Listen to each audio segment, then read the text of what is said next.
والله بلا سجلي بران أنتنا يوم ربي كيسان صداتن يجودا ani galelle adati awma onni argun jiru man kedu watinde kade wonni godun jiru walla billahi ani wan brana godina ani mujasam bicha kati dabala um bicha walla billahi amma serri Ethiopia wallahi ze chief se sakallaba inna adati akasinyate walla billahi nyuma duguma serri be sanjira ani wan bran barbadu isatti dabalani nadda agarsiisani awma nan godina ani um takam barbadu nama borojete jiraatu maani taaptaan koppiliingi godhaa sheer godha rabbii jedhamu bakka sharri nu sheer gootanii miti taaptaan koppiliingi sheer godha hundi keessan jechuudha.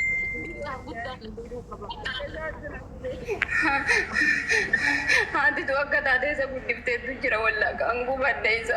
waan biraan gubanne akkamitti haati nama akkasin nama guddiftee ofii deebanii nyaatani isaan osoo biran nagiin jedhu osoo hin deemini taa'ii jedhuuni nafseen nagaa aradaa mageenna ilaa beelaa nyaata gaa'ee fi dhufaanaan jettee na biraa litte hambor wal geenna edeenii ture.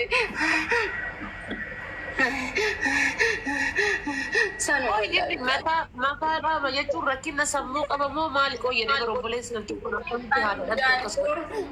mucaan durumarraa amala qaba malee mucaan rakkina sammuuddaa waan qabuun argine nagaumaan oolumaan jiraatan kookkisaatuma jiraata sa'aatiitti ka'ettu kaatuma ana gana ajjeesu waan isii ga'uun seene beektaa isiin neessaa mana lama qabna mana lammaffaa sanbultee nyaata geessitii fi amma guyyaa sa'aatii kana inni homaa nan godhu jettee fi nyaata biddeen nanti baggaata ani koo ollaan hin jiru wallaahi nama namni illee haqee jiraachuu baatu isaaf isii bichaadha namni kenna namni keessan jiraatu iyyiiti ollaan hin jiru haga isii guyyaa adiin akkas godhu maaliif garuu maa jarraa isii kana ta'e gubadde wallaahi gubadde garanna gubate wallaahi kamitti ilmi namaa manuma namaatitti miqa nyaata san fuutee isaa fidde eessa dhattee nama hiikama nama wajjin miqa siin fuutee mana san geessiteef eessa geettee maaf dhabame balbala sanii miti wallaa billaan gubadde akkamitti ilmi namaa guyyaa adii yeroo si ajjeesee ba'osoo argan maaliif wallaan sun itti dhiise ربي جزانا مولانا غفرا وما كان والله انا نسيت كذا بقر ربي سيس هذا بلو قوات والله غيرنا قوات كذا ولا بجد والله nama durtuu nyaata isaa keessuuf dhaqee nyaatta maa'udoon deemin jedhuuni osoo hin deemin jedhuun daamni keenya jalaa du'a nyaata gaa'ee fi deebanaan jettee badee gubadde wallaa billaa والله بالله سجلي بران أنتنا يوم ربي كيسان صداتن من تفتح لما تقول الزجاج متاعات هتاچن بدبي أجر عرب أجر لاي عرب أجر بيتوست يسرج يلا كنا هندموا كنا هتوع دبي أجر لاي نقلوت الناتوا أجر بيت علات أبات يلاتم الناتوا كأن هندموا كانوا متنورو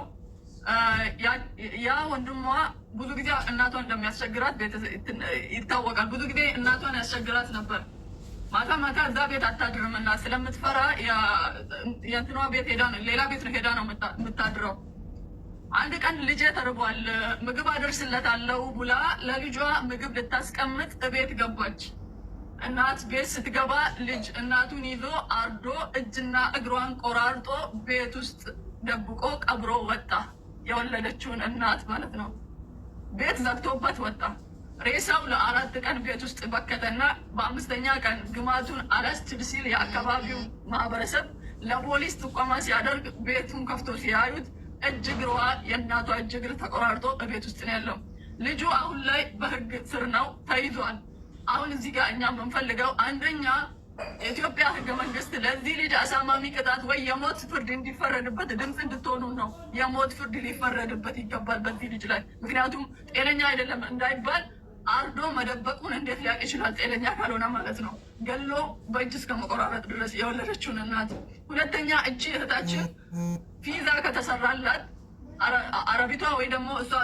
ጋር የምትሰራው ሴትዮ 2 ወር ነው። ልጅቷን ወጥታ እንትን እንዳትል ከለከለቻት። አለቃትም እኔ እስክመጣ ድረስ ልጅቷን መልቀቅ አልችልም አለች። ልጅቷ ደግሞ እንደዚህ እያበደች ነው ያለችው። ወንድሟ ራሷን ስቶ ራሱን አያውቅም። በአሁኑ ሰዓት ላይ ሕክምና ላይ ነው ያለው። ስለዚህ የልጅቷን ከአረብ ሀገር ልጅቷን ለመውሰድ የሴትዮቷ ብር ሊከፈል ይገባል። ወንድሟንም ለመርዳት ብር ያስፈልግ አማርኛ ቦሌቲ ቴና ስረት አርጊተንተና መና አረባ ጅርቲ ኢሲን ኤጋ ቪዛን ራደ ለገሜ ጂ አለም ቪዛን አሮይነ ኤጋ ራደ ለገሜ ጀቹን ኦቦሌስ ኢሲን አቹማ ዱባይ ኬሰ ጅራ ኦቦሌቲን ኢሲ ተከተሙና ጭና ጅርቱታን ሃደ ኢሲ ደልቴ ilmi obboleessummaan isii xiqqoo amala hammaata jedhanii fayyummaa isaa fayyaadha na fakkaata amala hammaata garuu haadha tana yeroo mara inni naannessaan gaafa kaanii ilmi kun yoo hidhamellee haadhuma tana hiisise yoo inni waa ta'ellee akkanumatti osoo jala deemtu ilmi kiyya beelahee nyaata fidaa fi jettee itti seente manatti wayita isiin itti seente haadha ofii san ilmi sun fuudhee qalee kukurtee inna ilaihi raaji'uun mana keessatti itti cufee biraa bahe haadha ofii reeffi guyyaa afur mana keessatti ajaa'ee guyyaa shanaffatti ajaa ollaan ajaadhaan argee mana bane wayita mana bane reeffa haadhaati harkaa luun isii irraa ciccitee jira inni mana hidhaa seene wanni nuti amma barbaannu maadaamiin isii immoo hanga angaafa deebi'utti anima intala tana gad hin dhiisu eegame fiizaa irraa dalagee ji'a lamaa jette amma wanni nu barbaanne tokkoffaa mucaan kun haa ajjeefamu viidiyoo dalagaa isin martinu yoo dhuguma godina Arsii keessa seerri ka jiraatu taate haa ajjeefamu mootummaa waan kana dhagahee ejjannoo du'aa akka irratti fudhatu viidiyoo nu dalagaa mana nama maraa keessa footoo isaa laxafaati viidiyoo dalagaa akkuma inni ajjeesisanitti haa ajjeefamu takka lammaffaa intalti tuni maraataa jiru akka isin hin maraanne haa goonuuti maadaamiin ani nan galchuu manaan baasuu jette wanni isin irraa qabdu birrii fiizaati obbolee ka ajjeese mana hidhaa jira sun sammuu dhukkubamoo akkamitti ajjeese maal beeknu irraa beeknu hin qabnu garuu immoo ajjeesee bichaayyuu miti ajjeesee ko namni haadha isaa ajjeeseeftu dhisi manuma keessatti mummureetu qabbareetu bultii shanii booda reeffi isaanii mana keessa xiraa'ee ollaan itti birmate kun ko layyatti jedha wallahi nyaata mana kaayaa fi jetteetiin hin deemteeti barhaati tuni nyaata ilmi kiyyanarraa beelahee nyaata kenneefi dhufaa jetteetiin dhuftu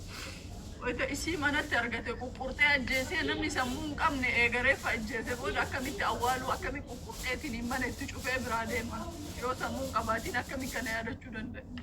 quqqurteetiin ajjeesee mana itti cufee guyyaa shan booda eegareeffi ajaa'ee namni naannaa maaltu ajaa'ee reeffaraan mahe manaa baasan duuba eegati mana hidhatti harka kennate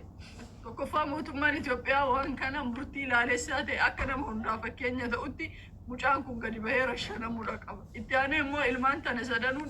galchanii yookaan akka isaan boqotan gochuu yookaan immoo biyya namaatii biyya isaaniitti osoo maraatanillee biyyuma isaanii keessattudha namni marti waan akkana kana dhagahee sammuun isaa sirrii ta'anatti fakkaatu soo namni martinuu waan kana irratti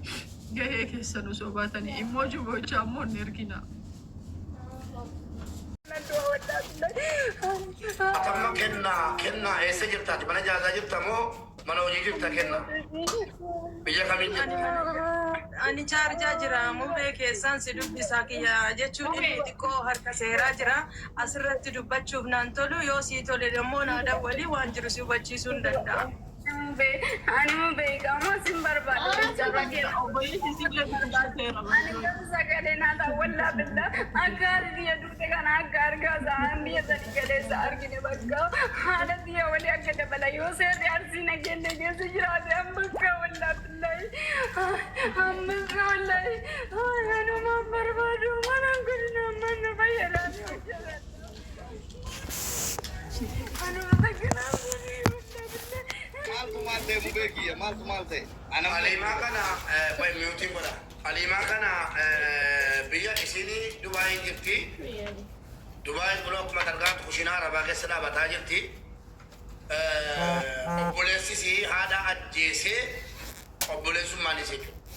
haadha ajjeesee kukkutee guyyaa meeqaan booda reeffi haadhaa mana keessaa argamee inni to'annoo seeraa akka galee jira Arsii nageellee jirti Jundii jedhamu kana biloo godhaa jira jibbisiisaa xiraadhaa kana injirtuu godhita irraas jala kanaafuu haadha kukkutee ajjeesee mana mootummaa dhaqee dhiisaa jira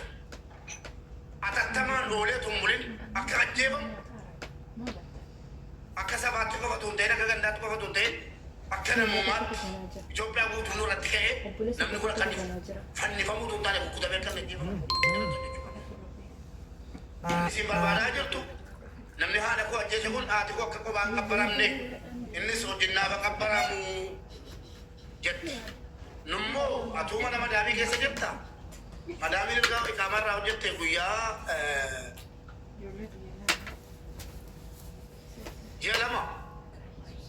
madaamiitti dawwaleetti naasee adaraa madaam akkasitti nuti haati ani ilmoo ollaatii na qorattee jechuudha. Ani ilmoo ollaasiiti abaatu baatee ofitti fudhannaa jennaan an biyya biraan jira yeroon dhufe dubbannaa jette sii kawallee fudhannaa jenne amma madaamin dhufuun siin hafu